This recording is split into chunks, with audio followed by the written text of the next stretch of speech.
बाल्टी कितने रुपए का होता है? मैंने 100 रुपए, 500 रुपए, 1000 रुपए का भी बाल्टी देखा है, बट क्या आपने कभी 26,000 रुपए का बाल्टी देखा है? जी हाँ, ऐसे बाल्टीज एग्जिस्ट करते हैं वैसे। और जब आप व्हाट्सएप पे किसी को ओरिजिनल फाइल भेजते हो तो एक रैंडम नंबर जनरेट होता है कुछ ऐसा। इसका भी एक मतलब होता है जो कि आपको जानना चाहिए। ऐसे इंटरेस्टिंग फैक्ट्स आज आप इस वीडियो में जानोगे। फैक्ट नंबर 20, एक मैं आपको इमेज दिखाने वाला हूँ, इसके ऊपर बहुत डिबेट हुआ था। क्या है कि इस इमेज में देखो, आपको डोर नजर आ रहा होगा, एक दरवाजा नजर आ रहा होगा, बट आपको पता है ये मार्स का पिक्चर है।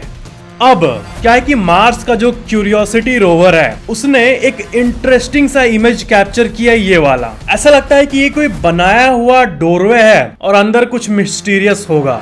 7 मई 2022 को इसको लिया गया था। बहुत लोग कह रहे थे कि ये मे भी कुछ संकेत हो सकता है एक्स्ट्रा टेरेस्ट्रियल बीइंग्स का, लेकिन ऐसा कुछ नहीं है। नासा ने ये कहा कि ये जस्ट एक कोइंसिडेंस है। ऐसा डोर जो बना है वो ओवर टाइम रॉक के नेचुरल कारणों से बना है, बट देख के लगता नहीं है, लेकिन सही में एकदम परफेक्ट डोर लग रहा है ये देखने में। मार्स पे ऐसा कुछ मिलना सही में बहुत गजब बात है। अब मुझे इंतजार है उस दिन का जिस दिन रियल का एक हड्डी मार्स पे दिख जाए। जिस दिन फॉसिल या ऐसा कुछ दिखा ना मार्स पे, तबाही मच जाएगी वैज्ञानिकों के दुनिया में। फैक्ट नंबर 19, जो लार्ज हेड्रॉन कोलाइडर है जहां पे दुनिया के सबसे फाड़ू एक्सपेरिमेंट्स होते हैं, वो बहुत ही गजब जगह है। ये लार्ज हेड्रॉन कोलाइडर सर्न में मौजूद है, स्विट्जरलैंड में, जहां पे गॉड शिव का एक कॉस्मिकल डांस का रिप्रेजेंटेशन जो है उसका मूर्ति भी रखा गया है। तो उसी जगह पे जो मैं बताया ना आपको,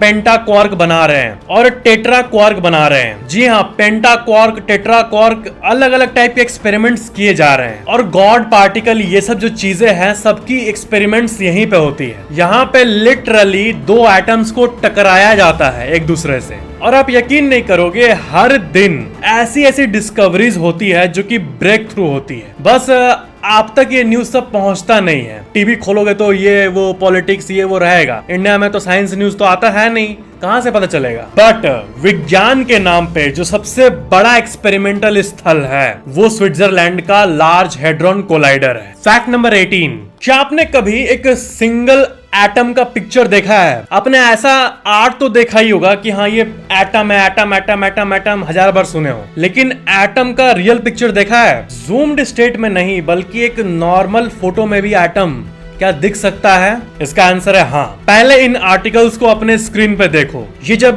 रिलीज हुआ था तब पूरे इंटरनेट पे तहलका मच गया था। ये एक पॉजिटिवली चार्ज्ड स्ट्रोंटियम एटम है। ये ऑक्सफोर्ड के एक स्टूडेंट द्वारा कैप्चर किया गया था एंड इतिहास में पहली बार ऐसा हुआ था कि कोई एटम इतना क्लियर विजिबल हुआ। ये इलेक्ट्रिकल फील्ड में एक single atom, single suspended atom है। फैक्ट नंबर 17, ये गजब सा फैक्ट है। धरती और चांद के बीच में मैक्सिमम डिस्टेंस 4 लाख का होता है। धरती चांद के बीच में डिस्टेंस थोड़ा थोड़ा चेंज होते रहता है, थोड़ा मोड़ा, लेकिन वो डिस्टेंस कुछ कम डिस्टेंस नहीं है। 4 लाख किलोमीटर मतलब आप समझ रहे हो। आपको एक आइडिया दूं तो 4 लाख किलोमीटर में आपका सारा प्लेनेट फिट हो जाएगा। इसके बारे में मैंने पहले एक बार बताया है, लेकिन इस बात पे आप गौर करो एक बार पूरा फोकस के साथ कि सौर मंडल के सारे planets including the giant Jupiter और सैटर्न, सबको अगर पास पास ला के रख दें, धरती और चांद के बीच में इतने छोटे से दूरी जो कि सोलर सिस्टम से कंपेयर करें तो क्या है ये डिस्टेंस? कुछ भी नहीं है, लेकिन इसके बीच में ही सारे प्लैनेट्स फिट हो जाएंगे। ये बहुत ही गजब फैक्ट है और इससे ये पता चलता है हमें कि जो सोलर सिस्टम में जितने भी प्लैनेट्स हैं उनके बीच में गैप कितना है। गैप ना हो तो वो 4 लाख में ही पूरा अट जाएगा, लेकिन गैप बहुत बहुत है। ऐसे कार्टून वोटून आप देखते होंगे सोलर सिस्टम का तो आपको अंदाजा नहीं लगता होगा, लेकिन एक्चुअल में बहुत वाइड गैप है हर एक प्लैनेट के बीच में। एम्प्टी स्पेस बहुत ज्यादा है। और हमारे यूनिवर्स के बेसिक चीजों को देख लो, एटम को देख लो ना। एटम के बारे में आपको पता है 90% ये एम्प्टी स्पेस ही होता है। इलेक्ट्रॉन, प्रोटॉन, न्यूट्रॉन वो गोल गोल छोटे छोटे वो कितना जगह लेगा, बाकी एम्प्टी स्पेस से ही तो मोस्टली एटम बना हुआ है। तो ये स्पेस बहुत कमाल की चीज है और बहुत भरी हुई है हमारे यूनिवर्स में। फैक्ट नंबर 16, क्या आपको पता है कि इलॉन मस्क हम सब को मार्स पे क्यों भेजना चाहते हैं? उनके हिसाब से धरती मतलब natural causes, climate change, asteroid, इतनी सारी प्रोबेबल रीजंस है जिसके चलते धरती पे कुछ इमरजेंसी आ सकती है, चांसेस कम है। तो अगर हमारा nearest planet Mars habitable climate में है तो क्यों ना हम उसको पूरा घेर के मार्स पे एक पूरा कॉलोनी बनाएं। और उनका प्लान ये है कि हम थोड़े थोड़े लोगों को ले जाएंगे मार्स पे स्पेसशिप द्वारा। अर्थ और मार्स के बीच में कुछ कुछ लोगों को ले जाके कहा जा रहा है कि साल 2050 तक करीब 1 मिलियन यानी 10 लाख लोग मार्स पे भेज दिए जाएंगे। अभी तक 2 ही है जहां पे नेक्स्ट 100 साल तक वैज्ञानिक लोगों का कॉलोनी देखना चाहते हैं स्पेस में, वो है मून और मार्स। Fact number 15। मैंने पिछले वीडियो में आपको एक फैक्ट बताने वाला था बट भूल जाता हूं बार बार। मैंने ये कहा था कि वैज्ञानिक लोग ऐसा कुछ कर रहे हैं जिससे मेरे को डर लग रहा है। क्या है कि जो एलिमेंट्री पार्टिकल्स है जैसे कि इलेक्ट्रॉन, प्रोटॉन, न्यूट्रॉन, ये सब, क्या इनमें छेड़खानी करना अच्छी बात है? जब भी इनमें कुछ छेड़खानी किया जाता है तो कुछ ना कुछ डेंजरस निकलता है। तो मैं आपको पेंटा क्वार्क के बारे में बताना चाहूंगा। पेंटा क्वार्क का अगर आप डेफिनेशन देखोगे तो आपको यहाँ दिखेगा they are not known to occur naturally और exist outside of the experiments. मतलब ये ऐसे पार्टिकल्स है जो कि लैब में बनाए गए हैं। 4 क्वार्क्स को लेके और एक एंटी क्वार्क को लेके बाउंड करके ये बनाया जाता है। बस यही कहना चाहता हूं कि वैज्ञानिकों को ऐसा नहीं करना चाहिए। Fact number 14। वॉयेजर 1 जो कि farthest man made object ever है, जो कि हमारे पृथ्वी से 23 बिलियन किलोमीटर दूर है, उसके बारे में मैंने आपको बहुत सारा जानकारी दिया है कि वो कितना औसम है। इतना पुराना होते हुए भी वैज्ञानिकों के आज के टाइम में भी काम आ रहा है वो, और सौर मंडल के अंत तक जाके एक्सप्लोर कर चुका है वो। लेकिन बात है कि एक थोड़ी सी बैड न्यूज है कि वो अपने कोऑर्डिनेट्स को लेके कंफ्यूज्ड है। वॉयेजर 1 जो है वो उसको पता ही नहीं कि मैं स्पेस पे कहाँ हूँ। मतलब जो भी सैटेलाइट छोड़ा जाता है वो अगर धरती से दूर जा रहा है तो उसका टोटल लोकेशन पता होता है कि यहाँ से इतने दूर हूं मैं और वापस जाने में इतना टाइम लगेगा, कैलकुलेशन उसी के हिसाब से होता है। ये इतना दूर चला गया है कि वो कंफ्यूज हो गया है अबाउट इट्स लोकेशन। ऐसी बात नहीं कि डेटा नहीं आ रही है, डेटा आ रही है, डेटा जा भी रही है। 24 घंटे के करीब लगता है डेटा आने जाने में, लेकिन वो स्पेस क्राफ्ट अपना मूवमेंट और ओरिएंटेशन दोनों लेके कंफ्यूज्ड है लोकेशन को लेके। ऑपरेट तो नॉर्मली कर रहा है, रिसीव कर रहा है कमांड, एग्जीक्यूट कर रहा है कमांड, डेटा गैदर कर रहा है, धरती पे भेज रहा है, लेकिन वो लोकेशन कंफ्यूज होना शुरू हो गया उसका। एंड ये बिल्कुल भी अच्छी बात नहीं है। Fact number 13। क्या आपको पता है कि न्यू ईयर्स का जो हम लोग रेजोल्यूशन बनाते हैं, जो कि कुछ महीनों बाद आप लोग सब बनाओगे कुछ ना कुछ, कि मुझे हेल्दी होना है, मुझे ये नॉलेज गेन करना है, मुझे ये कोर्स कंप्लीट करना है, मुझे ये भाषा सीखना है। तो एक महीना आते आते मतलब फरवरी आते आते 80% लोग अपना ये छोड़ देते हैं। क्या आप भी उनमें से हो? क्या आप भी फरवरी को ही छोड़ देते हो? मैंने पर्सनली बहुत कुछ रखा था पास्ट में, बट मैं फरवरी तक तो नहीं, लेकिन 10 जनवरी तक ही छोड़ दिया था मैं। Fact number 12। क्या आपको पता है कि बैंकॉक में पुलिस को पनिश करने के लिए एक बहुत ही यूनिक सिस्टम है। क्या है कि जो अथॉरिटी वाले लोग होते हैं, पुलिस वगैरह, उनसे भी तो कोई क्राइम हो सकता है, जाने में या अनजाने में हो सकता है। लेकिन तो बैंकॉक में क्या है कि कुछ ऐसा पहनाया जाता है उनको, इसको कहते हैं hello kitty mark, hello kitty. और अगर पुलिस से कोई गलती होती है तो हेलो किटी पहना जाता है उनको बैंकॉक में, एक्सक्लूसिव। Fact number 11। क्या आपको पता है कि कई लोग गाड़ी चलाते वक्त अपना फोन बीच बीच में यूज करते रहते हैं? अगर सीधा रोड है, हाईवे है, सामने खास भीड़ नहीं है, तो चलते रहेगा गाड़ी और वो मोबाइल फोन यूज करते रहेंगे। लेकिन इसका एक साइंटिफिक एनालिसिस करें तो आपको पता है, कोई ड्रंक होके गाड़ी चला रहा है तब उस इंसान का जितना % एक्सीडेंट का चांस होता है, अगर कोई पिया हुआ नहीं है, जस्ट मोबाइल चला रहा है, तब जो % है वो उसको मैच करता है ड्रंक वाले केस को। यानी पीकर गाड़ी चलाना और मोबाइल को ग्लैंस करते रहना बीच बीच में, ये दोनों इक्वली डेंजरस है। Fact number 10। क्या आपको पता है कि व्हाट्सएप पे जब आप किसी को ओरिजिनल इमेज सेंड करते हो, ओरिजिनल फाइल, तो कुछ ऐसा बन के आता है। फोटो भेजते हो तो वो तो नॉर्मली आता है, लेकिन ओरिजिनल ऐसा आता है। तो इसमें जो रैंडम गिब्रिश नंबर है, ये जस्ट कोई रैंडम जनरेटेड नंबर नहीं है। इससे हम लोग ये पता कर सकते हैं कि वो कब भेजा गया था। इसका जो फॉर्मेट है वो देखो ये होता है year year year year, month month, date date, hour, minute, second. मतलब शुरू का 4 डिजिट वो ईयर होता है, कब भेजा गया था, फिर महीना, फिर डेट, फिर किस घंटे को, मिनट को, सेकंड को, उसको ये रिप्रेजेंट करता है। मतलब एग्जैक्टली सेकंड वाइज ये डिनोट करता है। एंड कंप्यूटर और मोबाइल की दुनिया में इमेजेस की बात आती है या फिर कोई भी ओवरऑल चीज की बात आती है, हमेशा कोई फाइल का नंबर अगर कुछ होता है, आपने कुछ अप्लाई किया, उसका कोई नंबर जनरेट हुआ, तो हम लोग कहते हैं कि हाँ वो रैंडम नंबर होगा, मे बी सिस्टम जनरेटेड। तो बहुत केस में वो पूरा गिबरिश रैंडम नंबर होता है, जैसे फाइल नंबर या फिर कोई भी नंबर। लेकिन बहुत टाइम पे अगर शुरू का 4 डिजिट अभी के साल को डिनोट करे तो समझ जाना कि वो पूरा साल टाइम वाला ही हिसाब है। ये फॉर्मूला है। फैक्ट नंबर 9, साल 2007 में पहला आईफोन लॉन्च हुआ था। तो उस टाइम आईफोन अभी के इतना महंगा तो नहीं था, लेकिन आपको पता है कि अगर आपके रिश्तेदार में या फिर आपके जान पहचान में किसी के पास भी वो साल 2007 वाला छुटकू आईफोन अगर सील्ड डब्बा होगा उसके पास, तो रातों रात लखपति बन सकता है। क्योंकि आप ये आर्टिकल देखो, LCG ऑक्शंस और बाकी कई ऑक्शंस में जो अनओपेंड और फैक्ट्री सील्ड आईफोन्स हैं, जो कि मतलब नहीं खुले हैं, एकदम फैक्ट्री सील्ड, वो 30-32 लाख रुपए तक भी बिका है। उस टाइम का क्या, अभी का लेटेस्ट ब्रांड न्यू 32 आईफोन खरीद सकता है 30 लाख में, लेकिन उस टाइम का पहला आईफोन का कोई अनसील्ड अगर किसी के पास कोई अगर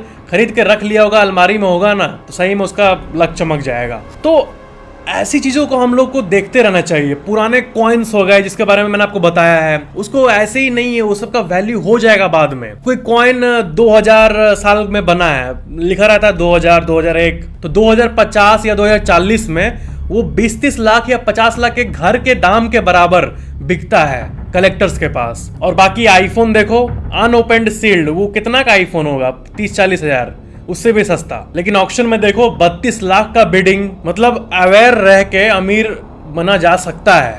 फैक्ट नंबर 8, हमने काले 6 ब्लैक होल के कॉलिजन के बारे में बात किया है कि अगर 2 ब्लैक होल्स टकरा जाएं तब क्या होगा, वो मिलके एक बड़ा ब्लैक होल बन जाएगा। अभी तक सिर्फ ये कैलकुलेशंस में था, प्रेडिक्टेड था, बट आज तक हमने स्पेस में डायरेक्टली ऑब्जर्व नहीं किया है किसी 2 ब्लैक होल को मिलते हुए और बड़ा होते हुए। ये जस्ट वैज्ञानिक मैथमेटिक्स के जरिए पता करते हैं, और ये इतने रेयर है कि ये हार्ड टू डिटेक्ट है। लेकिन आप ये आर्टिकल देखो, ऐसा चांस मिला है वैज्ञानिकों को जो कभी भी एक्सपेक्ट नहीं किए थे। सिर्फ 2 नॉर्मल ब्लैक होल्स नहीं, बल्कि 2 सुपर मैसिव ब्लैक होल्स 3 साल में कोलाइड होने वाले हैं। ये one of the most anticipated moments है। सिर्फ 3-4 साल में हमें वो दिख जाएगा होते हुए, और तब वैज्ञानिक इसको और स्टडी करके ब्लैक होल्स के बारे में और भी बहुत कुछ हम लोगों को बता पाएंगे। और इसके बारे में सबसे पहला अपडेट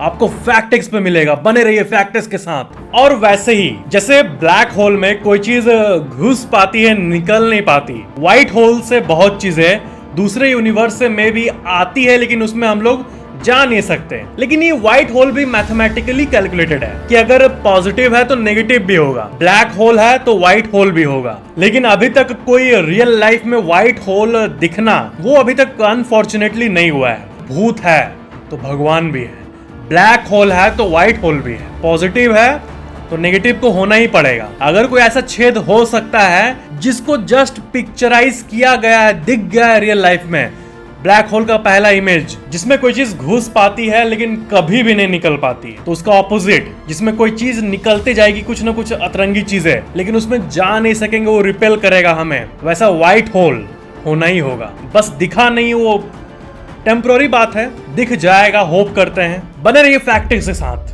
मिलेगा आपको सबसे पहला न्यूज व्हाइट होल का हमारे चैनल पे और कहीं नहीं। फैक्ट नंबर 7, आपने क्या कभी दी नोबेल प्राइज फैमिली के बारे में सुना है? क्या है कि ये जो फोटो आप अपने स्क्रीन पे देख रहे हो, ये है Nobel prize family. Marie Curie ये 2 नोबेल प्राइजेस जीती थी, एक फिजिक्स में और एक केमिस्ट्री में। इनके हस्बैंड पेरी क्यूरी फिजिक्स में नोबेल प्राइज जीते थे। इनकी जो बेटी है आयरीन जॉलियट क्यूरी, वो 1935 में केमिस्ट्री में नोबेल प्राइज जीती थी। ये वो फैमिली है जिसके पास सबसे ज्यादा नोबेल प्राइजेस हैं। फैक्ट नंबर 6, एक डीप सी लाइन में आपको बता रहा हूं, इस दुनिया में 2 ही दिन ऐसे होते हैं जिस दिन एक इंसान को 24 घंटे नहीं मिलते हैं। आपका दिन कितने घंटे का होता है?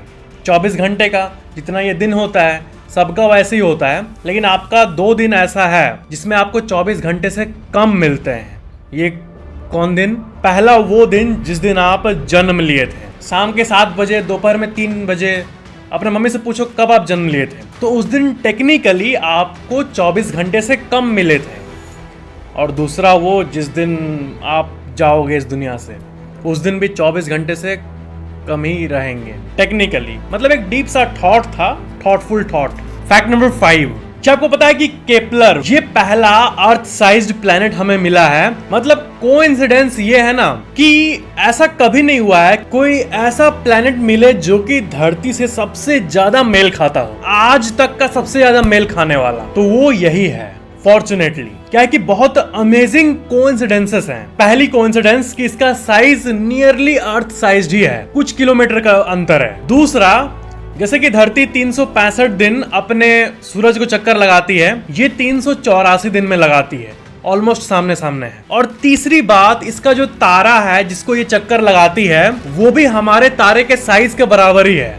और चौथी बात कि हमारा धरती गोल्डीलॉक्स जोन में है, यानी वो ऐसे जगह पे चक्कर लगाता है जहां पे टेम्परेचर एकदम बैलेंस्ड है लाइफ के लिए, हम जैसे लाइफ के लिए। तो वो भी हैबिटेबल जोन, गोल्डीलॉक्स जोन में ही वो रोटेट कर रहा है। ये आज तक का सबसे बेस्ट कैंडिडेट है, लेकिन यहाँ पे जाके हम लोग रिसर्च कर ही नहीं सकते हैं क्योंकि ये 1800 लाइट ईयर दूर है। लाइट की स्पीड से भी जाओ तो 1800 साल लग जाएंगे। मतलब 18 जनरेशन साइंटिस्ट को बच्चा पैदा करना होगा, वो बड़ा होगा, फिर उसका बच्चा पैदा होगा स्पेस में ही। 18 पुश्तों के बाद जाके वहां पहुंचेंगे हम लोग। अगर लाइट के स्पीड से गए तो उतना स्पीड तो इम्पॉसिबल है, मतलब ये आउट ऑफ रीच है। बट जूम करके देख रहे वैज्ञानिक कि इस पे क्या है, क्या लाइफ तो नहीं है। फैक्ट नंबर 4, गैलेक्सीज में एक टाइप के स्पेसिफिक गैलेक्सीज होते हैं जिनको ग्रैंड डिजाइन स्पाइरल गैलेक्सी कहा जाता है। ग्रैंड डिजाइन इसलिए कि देखो, गैलेक्सीज तो राउंड होते हैं, सबको पता है, लेकिन वो परफेक्टली सिमेट्रिकल हो, एकदम ऐसा लगे कि गॉड का वर्क ऑफ आर्ट है एकदम। उन ब्यूटीफुल गैलेक्सीज जिसमें अजीब ब्यूटी मौजूद हो उनको ग्रैंड डिजाइन स्पाइरल गैलेक्सी कहते हैं। बाकी गैलेक्सीज कोई रैंडमली अरेंज्ड होते हैं, ओवरऑल गोल होते हैं, बट ये एकदम ऐसा लगता है कि एकदम जेल लगा के बाल को एकदम सेट कर लिया हो, ऐसा एकदम गॉड का वर्क ऑफ आर्ट। तो नासा ने M100 नाम के गैलेक्सी के बारे में देखो आर्टिकल पोस्ट किया है कि ये एक गैलेक्सी है जिसपे 100 बिलियन से भी ज्यादा तारे हैं और ये एक ग्रैंड डिजाइन स्पाइरल गैलेक्सी है क्योंकि इसका स्ट्रक्चर एकदम इम्पॉसिबल सा लगता है। फैक्ट नंबर 3, जो धरती के तरफ आते हैं कॉमेट्स जो कि खतरनाक होते हैं, तो कॉमेट के टेल भी होते हैं, इनका पूंछ होता है। क्या है कि बहुत सारे कॉमेट पे आइस होता है, पानी होता है, तो आइस जैसे धरती के एटमॉस्फेयर पे आता है तो वो गलने लगता है, तो उसका टेल बन जाता है, पूंछ बन जाता है। बट एक ऐसा प्लैनेट है, ये इन्फॉर्मेशन बहुत मस्त है कि एक ऐसा प्लैनेट भी है जिसका टेल है, और अभी तक पूरे ब्रह्मांड में एक ही ऐसा प्लैनेट मिला है। राउंड प्लैनेट की बात हो रही है जिसका पूंछ है। गल रहा है क्या? वही हो रहा है एक्चुअल में। ग्लीसे 436b ये एक ऐसा प्लैनेट है जो कि कॉन्टिन्यूअसली इवेपोरेट हो रहा है, और जैसा कॉमेट का एक टेल होता है, एक पूंछ होता है, इसका भी वैसा ही है। फैक्ट नंबर 2, आपको एक प्लैनेट के बारे में पता है? वैज्ञानिकों को जब ये मिला था तब वो पागल हो गए थे। हमारा यूनिवर्स 13.8 बिलियन ईयर ओल्ड है। ब्रह्मांड का बिग बैंग से लेके आज तक का टाइम। एक ऐसा प्लैनेट है जिसको दी जेनेसिस प्लैनेट कहा जाता है, और कॉन्स्टेलेशन स्कॉर्पियस, ये जो कॉन्स्टेलेशन है ये आपको रात में दिखेगा आसमान में, इसी में मौजूद है धरती से 12,400 लाइट ईयर दूर, और ये प्लैनेट 13 बिलियन साल पुराना है। अजीब सा है, ये पहला प्लैनेट ऐसा मिला है जिसका एज कैलकुलेट करोगे तो ये यूनिवर्स के बराबर का एज है। दी जेनेसिस प्लैनेट, प्लैनेट मेथ्यूसेला नाम है इसका, और टेक्निकल नेम है PSR B1620-26b। ये सबसे ओल्डेस्ट प्लैनेट है हमारे नोन यूनिवर्स का। फैक्ट नंबर 1, क्या आपको पता है कि ये बाल्टी 25,000 का क्यों लिस्ट किया गया है? आपको पता है ये गजब सा मार्केटिंग आपको मैं बता रहा हूं। बहुत सारे ई कॉमर्स कंपनीज में ऐसे प्राइसेस लिस्ट कर दिए जाते हैं किसी भी सेलर द्वारा, और किसी भी नॉर्मल चीज का प्राइस बहुत हाई रख दिया जाता है। फिर क्या होता है कि जब इतना प्राइस लोग देखते हैं तो आपको पता है एक अजीब सा साइकोलॉजिकल रेस्पॉन्स ट्रिगर होता है। कई लोग इसके बारे में मजाक उड़ाते हैं और कई लोग खरीदते भी हैं। तो जब भी किसी ई कॉमर्स प्लेटफॉर्म पे ऐसी अनकॉमन प्राइस दी जाती है तो आपको पता है ये जो आप देख रहे हो ये बाल्टी, इसके केस में और बहुत सारे कई केसेस में ये सोल्ड आउट हो जाती है, सारे बाल्टी बिक जाते हैं। अब ऐसा क्यों, लोग क्यों खरीदते हैं? यही तो साइकोलॉजिकल बात है। लोग को लगता है कि ये ट्रेंड में है, इसमें कुछ स्पेशल होगा और लोग लेने लगते हैं। अब आप कहोगे कि हाँ ये तो बेवकूफी है, क्यों लेगा कोई? लेने वालों की कमी नहीं है। मतलब मेरे एक रिलेटिव ने बताया था, हम इन्वेस्टमेंट्स की बात कर रहे थे कि कहाँ कहाँ पैसा इन्वेस्ट कर सकते हैं, तो उन्होंने मेरे को कहा कि ऐसे भी लोग दुनिया में भरे पड़े हैं जो कि बोरे में कैश लेके ढूंढ रहे हैं कि मैं पैसा कहाँ इन्वेस्ट करूं। मैं कहा ओ भाई गजब। तो ऐसी जो अतरंगी चीजें हैं ना, ये कभी कभी काम कर जाती है, हमेशा तो नहीं करेगी। अब ये नहीं कि आप लिस्ट कर दो कोई चीज और वो बिक ही जाएगी, लेकिन काम भी करती है। इनफैक्ट ऐसे ऐसे एप्स हैं, पेड एप्स, जिनका दाम रख दिया गया है 1 लाख 2 लाख और नाम दे दिया गया है द कॉस्टलीस्ट ऐप एवर, और लोग अपने स्टेटस के लिए वो खरीदने लगते हैं कि हाँ मैं 2 लाख का ऐप खरीदा, अब तो मेरे पास ये ऐप है, मैं तो ग्रेट हूं। बट उन्हें ये नहीं पता कि वो जस्ट उनका जेब भर रहे और कुछ नहीं। तो ऐसी साइकोलॉजिकल मार्केटिंग भी होती है हमारे दुनिया में और काम करती है, तभी बीच बीच में ऐसी चीजें सरफेस हो जाती है। एंड ये बाल्टी भी उनमें से एक ही मार्केटिंग था। अब तो फिलहाल ये डिलिस्ट हो चुका है, लेकिन ऐसा क्यों होता है और ये कैसे काम कर जाता है और कैसे कई लोग अमीर बन जाते हैं, उसकी साइकोलॉजी थी ये। तो ये थे आज के फैक्ट्स। मिलते हैं कल फिर ठीक दोपहर 12 बजे फिर एक धमाकेदार फैक्ट वीडियो के साथ। चैनल को सब्सक्राइब करके बेल आइकन जरूर ऑन कर लेना और वीडियो को लाइक, कमेंट और शेयर जरूर करना। Thank you so much for watching this video.